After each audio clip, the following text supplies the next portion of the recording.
Good morning everyone! Welcome back to my YouTube channel. Kung ikaw ay bago pa lang sa aking channel, huwag kalimutang mag-subscribe at pindutin na rin po ang notification bell para updated po kayo sa mga bago kong reaction videos upload. So ayan guys, ating suportahan ating mga idol, Lingap sa Mahirap, Balsantes Matubang, Kalingap Rab at Ate Edna Matubang Vlogs. So ayan guys, may isa na naman po tayong nanay na nakakaawa, may apat na anak. At ito po ay siya ay depressed. So ayan guys, pinuntahan siya ni Kuya Bal at tiningnan niya doon kung ano yung nangyayari. Pinunta ni Kuya Bal doon sa kanilang bahay. So ayan, tinanong siya, kumbaga in-interview siya ni Kuya Bal kung ano yung nangyari sa kanya. So ito guys, panoorin natin. Wala pa po na. Okay. May problema si ate. Dito ate.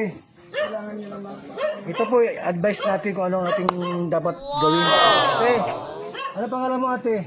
Miriam po. Miriam. Ano ate? Si Miriam. Anong problema? Anong pangalan mo po ate? Miriam? Miriam po. Miriam. Ilang taon ka na Miriam? 32 po ako. 32 years old. May asawa? May asawa. May anak. Meron po ako. Ilan po anak yung apat? Apat po. Nasa si mister niyo po? Nasa kanila po ay mahirap-hirap din po ang trabaho. Nasa kanila. Hindi pumupunta dito? Nakapunta-punta po pambihira lang po. May nagsabi sa akin ate na naguguluhan ka daw, nahirapan ka daw. Siya po. Pakikwento raw ate, anong problema natin? Hindi po ako pinatutulog nito. Hindi ka pinapatulog. Bakit po? Iwan ko po basta na lang po ako pag uwi ko po lagi po ako minsan natulala. Tutulala. Kailangan mo ate magpa-check up sa doktor. Ano po ang gumugulo sa isip niyo po? Kung ano-ano po ang pinagsasabi ko. Minsan namura po sa isip ko.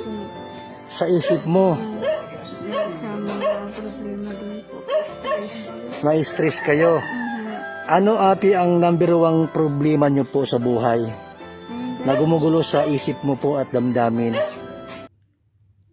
So yan guys, kawawa naman si Ate Miriam dahil maraming dahilan kung bakit ang isang tao nagkakaroon ng depression.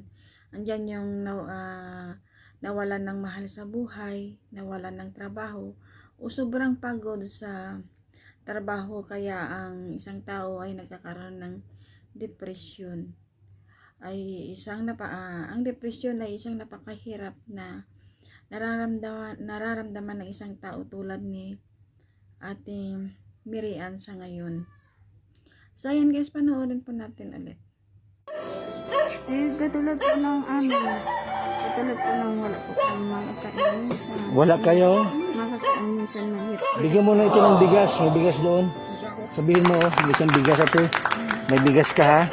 Ano pati ang kailangan mo? Tapos po yung kahirapan po sa pera. Kahirapan sa pera. Mga sa isang po Kasi 4 po ang anak ninyo. Siya po. Ha? 4 ang anak. Nag-aaral po ng tatlo. Lang po ang Anong trabaho ni mister nyo po? pandayan po, mission po sa pawala-wala pa po ang Anong trabaho niya? pandayan po. Ano yun? Nag-ano siya?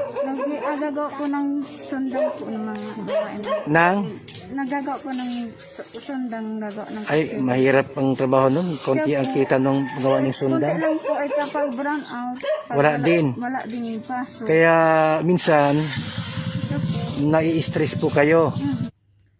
So sa ngayon guys, sa nangyayari kay Ate Miriam na stress siya dahil sa sobrang pag-iisip, lalo na sa ngayon hirap ng buhay at nagkataon pa na pandemic. At isa pa siguro ang dahilan na nalilipasan siya ng gutom, ganun.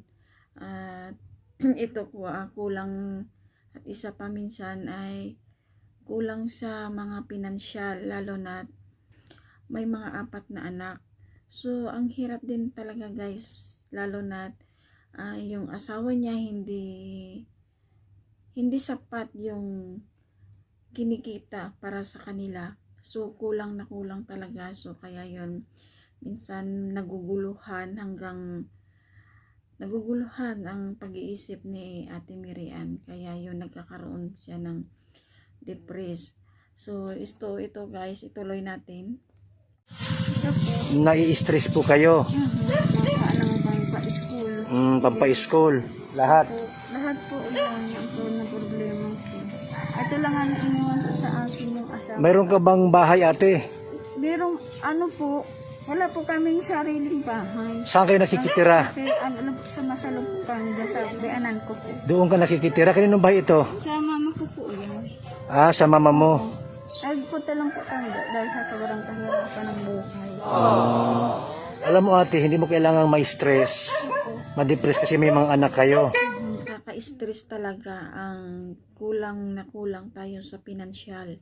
Lalo na ang hirap kasi may mga anak pa, 4. Tapos nag-aaral pa sila. Kulang talaga, kulang na kulang sa pang-araw-araw nila. Dahil ito ay maapektuhan dito ay ang mga anak na nag-aaral, lalo na parang maliit, may isa pa siyang anak na maliit. Uy, baka matuluyan ito, mahirap yan. Nariringit man din ako. Ipag-pray mo, badal paas ito. Yan na nga ni. Ipag-pray mo uli. Para ito ay, naku, mahirap ito mga kalingap, mga kaibigan. Yan po ay symptoms ito. May 4 na anak pa naman ito mga kalingap. Tapos gayon ang mangyayari. No? Sa isip po yan. Pag yan po ay hindi maagapan po, pwede yang magtuloy-tuloy po at lumala. Mga kalingap, anong gawin natin dito? Ipapadoktor ba natin? Siguro ipapadoktor natin ito. So guys, yun ang mga kwento ni Ate Miriam kay Kuya Bal. So at ito ang ay dinasalan siya ni Padre Paas, si Ate Miriam. So ayun ang plano ni Kuya Bal na patingnan sa doktor. Tama Kuya Bal ang inyong plano na kailangan ni Ate Miriam na maipapasuri siya sa isang doktor para baka need niya na magkaroon ng pang-maintenance niya para sa araw-araw. Baka kailangan